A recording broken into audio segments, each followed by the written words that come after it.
I'm Daniel Yoxheimer, and this is Absurd. I was, like most Americans who are unemployed and had nothing to do but watch Nancy Grace chew on her own face, awaiting the Jodi Arias verdict, and we all found out, of course, that not all attractive women in the United States can get away with murder. So, unlike Casey Anthony and Anthony and Amanda Knox, she didn't commit murder, I guess, or whatever the hell she did. That case is a little sketchy, but Casey Anthony got away with being a horrible mom, basically. But getting back to Jodi Arias, and I'm really going to stop watching the news and get back to just watching my True Blood and my Game of Thrones and just basically ingesting a lot of fiction from the TV, because pretty much what you're getting on the news anymore is fiction, or they just obsess about a particular case. I mean, it's you know, the terrorist bombings in Boston and bachelorettes getting incinerated in the back of limos, and I guess, well, of course, the 3 women that were found in the that were missing in Cleveland, Ohio, and now they just surfaced because 3 creepy, weird brothers were keeping them. Larry, Daryl, and Daryl. If you're my age and watched Newhart in the 80s, you know what I'm referencing. But yeah, they were like the Larry, Daryl, and Daryl of creepy human trafficking, or whatever the fuck they were doing, prostituting those poor young women. But I mean, you know, she was convicted. Jodi Arias, of course, today was convicted of murder, and I mean, she only had to stab her boyfriend 28 times, slit his throat, shoot him to get convicted. And look, is the law different for women than it is for men, particularly attractive women? Let's put it that way, attractive women. Yeah, pretty much. I mean, if a guy had done that, I don't think, and it wouldn't even go in the news if it was a guy as much, because there's all kind. I mean, there's around here, there's a case every so often. Somebody kills somebody, and sometimes it's kind of bizarre. I mean, nearby here where I live in Williamsport, in a little place called Jersey Shore, not where Snooki and The Situation have their little reality show, but in more of a landlocked Jersey Shore, a guy had, they found body parts of a missing person under his house or his porch or some shit. So that wasn't all over the national news. It was kind of bizarre and fucked up. It had a little bit of a Jeffrey Dahmer kind of twist to it, but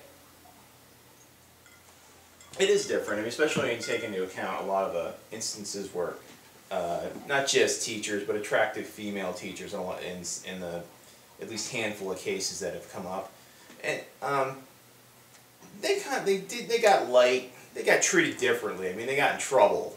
Don't get me wrong, but a 28-year-old hot female teacher having sex with a 14 or under young man or young boy is a lot different than a 28-year-old male teacher having sex with a 14-year-old girl or under. It's totally different ballpark, it is. Totally different sport, even. I mean, let's put it this way. I mean, you think about it, like a case comes up where, and of course, a 14-year-old boy wants to fuck. They want to fuck their hot, blonde teacher. So, and on the other hand of it, if it's a guy molesting kids, and this is an extreme case and way more messed up, if you take someone like Jerry Sandusky, who's a gross old fat guy who's ugly, raping young boys, it's absolutely disgusting. And everybody, everybody wanted his freaking head.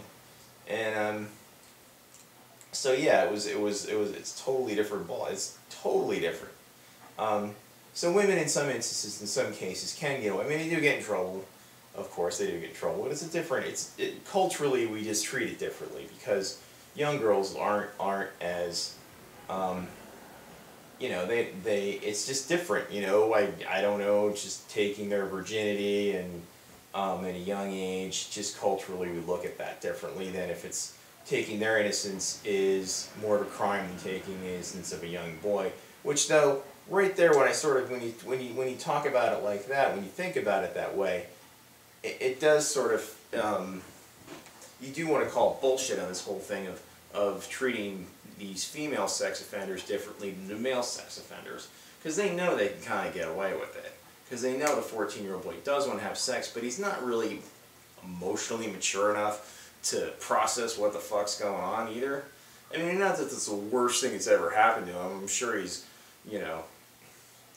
it's probably going to be one of his most pleasant adolescent memories.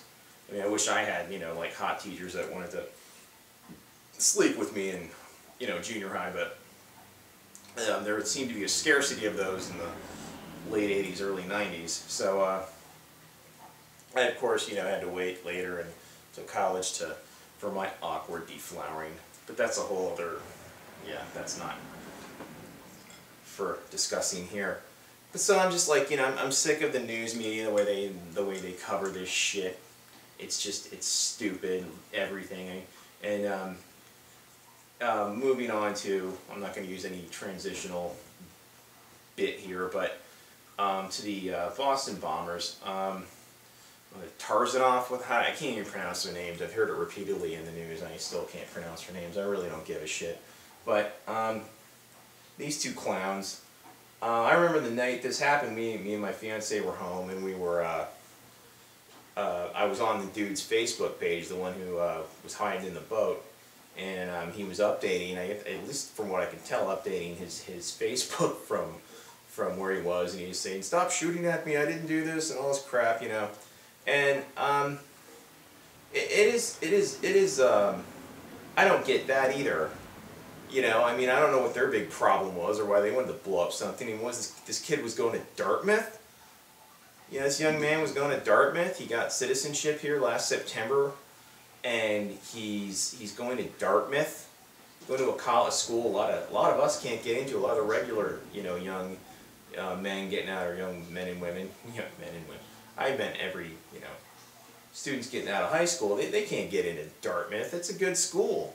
I don't know if it's Ivy League, but it's not fucking Sunnydale Community College where some, dipshit can, take communications or dry cleaning technology or where the fuck you can, you take it to community college.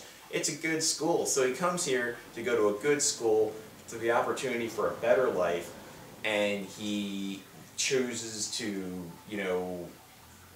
make a bomb out of a pressure cooker, whatever the fuck you do that. You know why I don't know how to make a pressure cooker bomb? Because I was never interested in doing so.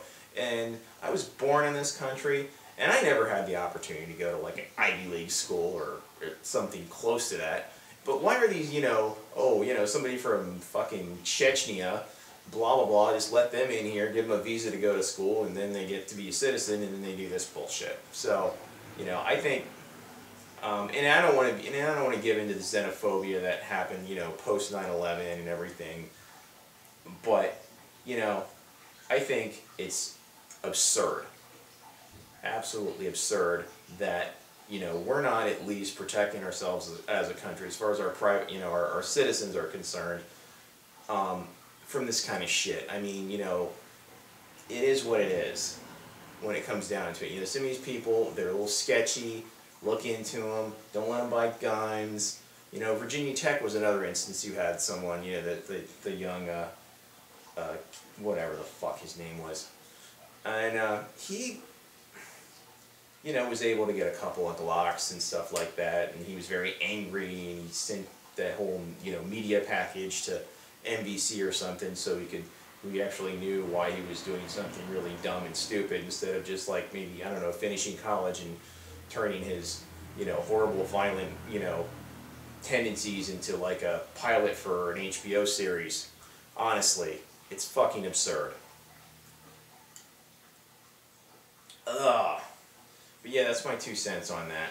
And and I'm one of those people. I mean, I play violent video games. I watch a lot of shows like The Walking Dead and True Blood and Game of Thrones, which are even more violent than, like, sometimes I think, oh, you could freaking, take it down a notch.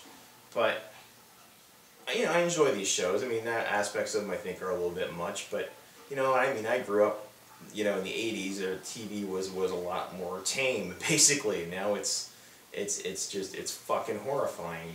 And our culture is horrifying and violent and I would say extremely ignorant. on a lot of levels, because we can't really go in any other direction, it seems, in a lot of cases. And I'm not saying that's the majority of the people either that think that way, that are violent and wish to do these things. It's just they tend to, you know, showcase the violent offenders, the most notable ones, notorious ones.